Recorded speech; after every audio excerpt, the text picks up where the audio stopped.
Hi, welcome to another episode of Freelancer's Coffee Break.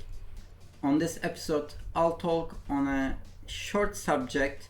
I'll be by myself and we'll talk about Freelancer's portfolio. This is a subject usually overlooked by most freelancers, and I'm also a freelancer, but I also outsource my work to other freelancers.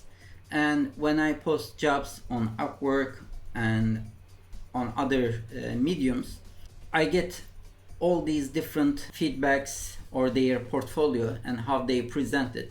And that's why I would like to talk a bit about what's wrong with the freelancer's portfolio. First of all, what is a portfolio?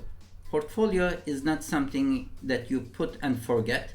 It's a combination of your work that will give an idea of what you can do to your clients. One of your clients may tell that, okay, this is what I'm looking for, this is exactly what I'm looking for, and his line of work may be automotive. I'm a retoucher, okay, I send him automotive work for him to look. If I send my beverage edits, that won't work with him. They would like to see same area of work, so you have to have different portfolios, and the best way to summarize, to gather them, is a website. Also, having your website means that clients may just find you from different sources, from your email address, from your posts, from your LinkedIn posts, from different sources, and they may just say, okay, here's the website address of this freelancer, have a look at it, and they'll see different categories. They'll select the category they are interested in, click on it, and get an understanding of your ability of your work. So it helps you to showcase what you can do. It also enables for you to build your credibility. What we mean by that, when you have your own website, it means that you are investing in that line of work, and therefore people say, okay, this is his mainstream of work. He had invested, he had received, or she had received a domain name, and he's maintaining this portfolio website. This is very positive impact from the side of the client. It will also help you to differentiate yourself from other freelancers, because most freelancers don't even spend money on a simple website to show what they can do. I receive a lot of, when I post jobs, Instagram links and similar links for people to show their work.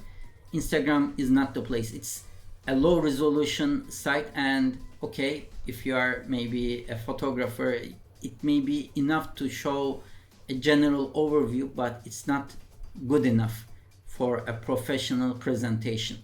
It's also, this portfolio website is a marketing tool. If you keep on maintaining them, you'll add and remove images, your video edits, your sound edits, and anything that you are working on. And in time, Google and other search tools will pick up that you'll be updating your content regularly, and it will increase your SEO. And as a result, when someone searches line of work that you do, you may come up in the first page, second page, which is a big positive impact on your business. So let's say you don't have one, or you may have one, and we'll talk about what you can do to improve your portfolio website. Number one, choose a domain name. It will be either your name or your business name. I'm in favor of business name because in the long run, your business may grow and you may prefer to employ new people. And when these new people joins your company and you have your own name as the domain name, your business will be you. And I don't think it is very, it won't be easy for you to convince your clients that you have a lot of people working with you and they'll be dealing with those clients. So you have to think of ahead and show yourself like a small agency. Therefore, you're a business. You are not the only single person. But if you decide that, okay, I'll be by myself and I'll retire by myself and I'll close down the business when the time comes, then keep the name. Also, if your business grows a lot but you decide to retire, it's easier for you to sell a business name than your own name as a domain name. Then you have to decide on your website tool. There are some paid tools and free tools. There is Wix. It's a freemium product. You start as a free tool, and if you want to have your domain, etc., you'll have to pay with them. And there are other tools like WordPress and Squarespace. I'm using Squarespace myself. And there are also some premium solutions like Webflow. Technology behind Webflow is more advanced, but you would need a designer to set it up. Unlike Squarespace, Squarespace has templates, and you can get one template and then work on it and maintain your own brand. We'll come to that. I'm not much in favor of Wix because their free options usually don't look nice to me, and the domain, because you cannot also assign a domain when it is free, it doesn't look professional enough. I would highly recommend you to choose from Squarespace or WordPress solutions. Spend a little bit money on your own business, and I think it will make far more sense that way. Then comes design and layout. In design and layout, the important thing is that you will try to show your own brand. Don't just buy the brand of that website of Squarespace or WordPress. Try to customize it for your colors, for your logo, and all the other details.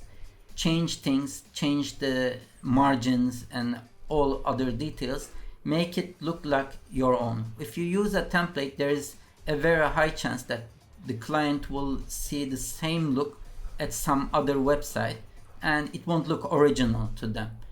Once you customize it, it will be yours and yours only, and it will help you to make your own branding. Don't forget to add testimonials. It's very important for the clients to see testimonials from other clients. It's usually overlooked, but it's very important, and I have read, and when I discuss with other freelancers who have their own website, they tell that it makes a lot of difference. Of course, there is the sample of work. Whatever you do, try to categorize the work that you do and make different sections. For example, for me, I do automotive, I do beverage and food editing. There are few things that I do. I don't do everything. I don't do weddings. I don't do much headshots. I don't do fashion. So you cannot see those on my website, but you may have some unseen links, and when needed or required, you may share those links to your clients for them to have a look. But I don't want my clients to see that I have edited headshots or I have edited some fashion photos, because it's not my main business. For the ones that are listed, try to keep the best work you have. Show the best you can show. If you have 20 mediocre images, don't show 20 mediocre images. Try to find the best 5 images, 6 images, 10 at max. That way, clients will have an expectation to see that your overall work is at that level. If you have good and bad work all together, they'll expect the worst, and then your attractiveness will decrease tremendously. Put an about page, put a good photo of yourself. People like to see who they work with. They don't want to see drawings or avatars or things like that. In the future, you have a meeting with a client, try to have a video call. Try to talk with them face to face. You'll also see that when you have a video call, it increases your probability of getting that job. Again, another thing that is sometimes people forget, I don't know how this happens, but they forget to put a contact page. Put every option that the client may reach you. Put your Twitter link, your email address, your mobile phone number, Skype ID. Even on my website, there is a box that they can just fill out and send me a message. When you have so many options, the client will choose the best and easiest for them and will message you.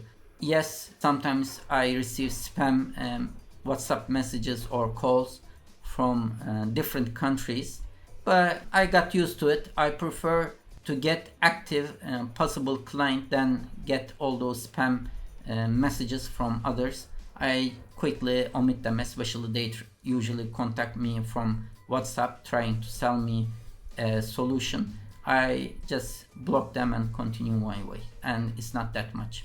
If you are not ready to invest in your business, or you are not sure about having your website yet, I recommend you to have at least something that looks more professional. If you are an Adobe Creative, if you have an Adobe Creative account, Behance can be a good option. And in fact, you can even add a domain name if you have a paid account. It's not the most perfect solution, but I think it's better than a Wix account. So Behance account would be good for videographers, video editors, photographers, retouchers, and maybe sound designers. Then there's Dribbble for illustrators.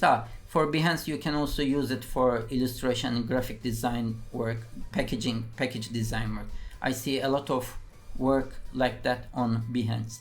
Then there's the Dribbble. Dribbble is for illustrators and graphic designers. It's similar to Behance, but just for graphic designers and illustrators. Then there is another website called Cargo. They also offer beautiful portfolio templates. What other websites, paid websites, portfolio websites are there? There's Photofolio and Format for photographers and also retouchers. There's Vimeo. I think Vimeo is the must-go place for video editor or videographer. You can buy a paid account and link the videos, your video files, to your website, because as far as I know, all websites require you to store your streaming video at another location like YouTube or Vimeo. Vimeo would be much better option. For coders and developers, there is GitHub. I don't know much about coding, but I see from Upwork that its GitHub account is a must-have account for the coders. There is also DevPost, and there might be some sites like Contently and Muckrack for writers, but even a blog feature of your web tool can work wonders, and you can just put your text, your writing, your copyright skills on as a blog post on different subject on your website. And for audio editors, we have SoundCloud. Again, just like Vimeo, for sound editors, composers, SoundCloud might be the best place to store your sound. Again, you can link your sound files to your website using SoundCloud's API, or they all have this feature on their tools, on the website tools. So what other benefits are there having your own website? First of all, it also enables you can put your website link to your emails and any other place that you write a text. So in time, number of people who clicks your name would increase. Also on Upwork and other places, you may, from when you started serious discussion, you can link your website and they may check your work there as well. On Upwork, it's forbidden to show your contact information on your website. So either you can have a secondary website or some other solution not to show your contact information to those clients, but display your portfolio through a web link. That way, the clients will think you are far more professional than most of the other applicants. You can also start receiving feedback from your clients and from colleagues and so on. Also don't forget to keep your website lively. Keep on adding and removing old work, adding your best work. That way, again, Google and other search engines will detect that you are regularly updating your website, and they'll start visiting your website more often, enabling you to increase in SEO ranking. When you upload your work, your code, your images, your video edits and so on, don't forget to tag them, because these tools, search tools, don't always look into what you have posted. They try to guess what they are looking at those tags. So if you tag them correctly, and when people search about on that subject, it will be more likely for them to hit your name and come to your website. It will take long, it's boring job tagging and so on, but in time it will increase your SEO and increase your search result. That's mainly it. Hope it helped you a bit, and I really hope that you invest in your own business. These tools are not that expensive. They should be around $100 a year to invest in them, but overall effect will be far more than that. Also try to, if you get your own domain, try to get your own email address with your domain on it. Zoho has even free options for assigning your domain name to your email address. It's like Gmail, and if you reach a certain turnover, certain messaging limit, then you can buy a paid option and get more space on their mail server. Again, I highly recommend that as well. If you have any questions or comments, please add them at the bottom of this video. Thank you, and waiting for your questions. Bye.